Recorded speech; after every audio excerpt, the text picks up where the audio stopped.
না, আপাতত ইনশাল্লাহ আল্লাহর রহমতে এখানে মাছে কোনো সমস্যা নেই। মাছের সাইজ এবং কোয়ালিটি মাশাআল্লাহ আলহামদুলিল্লাহ অনেক ভালো, এবং এদের ম্যানেজমেন্টটা অনেক ভালো, এদের আপ্যায়ন অনেক ভালো। অ্যাজ এ ম্যান হিসেবে সে অনেক ভালো মানুষ।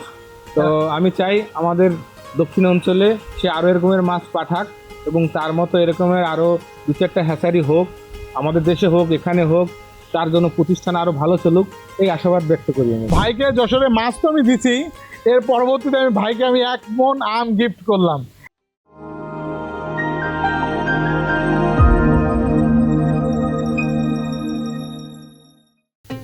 সুপ্রিয় মৎস্যজীবী ভাইরা, আসসালামু আলাইকুম। চলে আসলাম নতুন একটি রিভিউ নিয়ে, এবং আজকের ভিডিওর মাধ্যমে যে বিষয়টা আপনাদেরকে বলতে চাচ্ছি যে আমরা দীর্ঘদিন ধরে কিন্তু আসলে উত্তরবঙ্গের দিকে প্রচুর মাছ দিয়েছি, কিন্তু আমাদের দক্ষিণের দিকে যে মাছগুলো আমরা দিয়ে থাকি দক্ষিণবঙ্গের দিকে, মূলত বরিশাল, কুয়াকাটা, পটুয়াখালী, আমতলী এইসব লাইনে কিন্তু আমরা প্রচুর মাছ দিই। কিন্তু বর্তমান সময় যে অবস্থা, ওয়েদারের যে অবস্থা, ভালো বৃষ্টি না হওয়ার কারণে কিন্তু এই অঞ্চলে আমরা মাছ দিতেই পারছি না।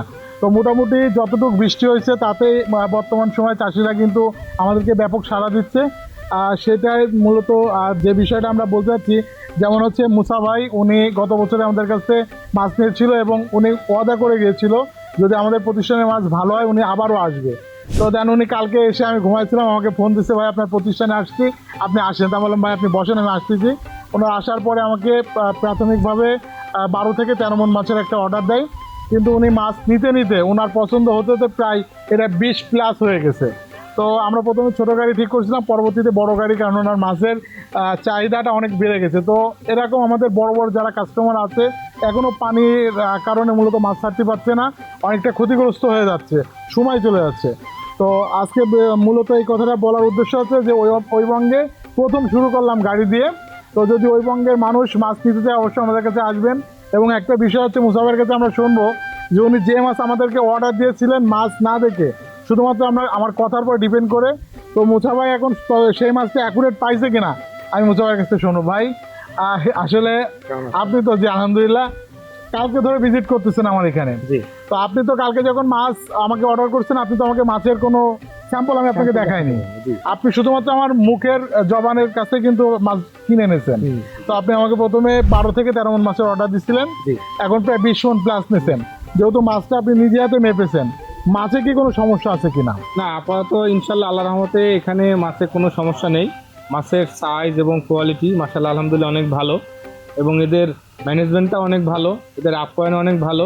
অ্যাজ এ ম্যান হিসেবে সে অনেক ভালো মানুষ। তো আমি চাই আমাদের দক্ষিণ অঞ্চলে সে আরও এরকমের মাছ পাঠাক, এবং তার মতো এরকমের আরও দু চারটা হ্যাচারি হোক, আমাদের দেশে হোক, এখানে হোক, তার জন্য প্রতিষ্ঠান আরও ভালো চলুক, এই আশাবাদ ব্যক্ত করি আমি। আমার একটা প্রশ্ন ছিল, প্রশ্নটা হলো যে এখন কিন্তু একটা ঈদ অফার চলছে, তো আপনি কি ঈদ অফারটা পেয়েছেন কিনা? আশা করি ইনশাল্লাহ পেয়েছি। তো বিষয়টা আমি আরো খুলাসা করে দিই। আমার তরফ থেকে মাছ না, যেহেতু আমরা যশোরের মানুষ, আমরা কিন্তু সবসময়ের জন্য চেষ্টা করি যে আমাদের মানে মেহমানকে অনেকটা ভালোবাসি। আমি সবসময়ের জন্য, আমাদের যশোরের মানুষ কিন্তু মেহমান ভক্ত। তো ভাইকে যশোরে মাছ তো আমি দিছি, এর পরবর্তীতে ভাইকে আমি 1 মণ আম গিফট করলাম। এটা ভিডিওর মাধ্যমে বললাম, শুধুমাত্র সিজনাল ফল, যেহেতু ভাই আসছে, বাইরে বাগানে নিয়ে গেছিলাম, ভাই আম খাইছে। টেস্টও নাকি যশোরের আম ভাই? যশোরের মাছও যেমন টেস্ট, যশোরের আমও এরকম টেস্ট। তো এই ঈদ মুহূর্তে যারাই আসবে প্রত্যেকের জন্য 1 মণ আম গিফট থাকলো আমার তরফ থেকে।